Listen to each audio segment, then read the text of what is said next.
ano, yung aming tiyo. Eto na guys, ang aming alimasag na iniuwi. Naman, nangangagat pa.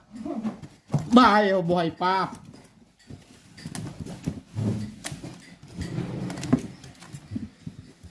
Ang tapang pa. Nangangagat pa.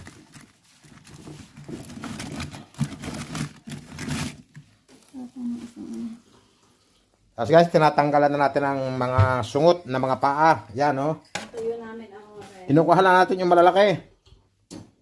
Yung maliliit na ganito, itatapon na natin. Tuyo namin taga dito. Ang hilig mo dala ng Para ma-image na ilagay sa rep. Sa freezer. Lalagyan natin sa freezer. Nihiwalay natin ang paa, oh. Tinanggal natin. Yan, ganyan. Pero yung mga malalaking panipit, hindi natin tatapon. Nasama natin yan. Yan, ang dami pa dito guys.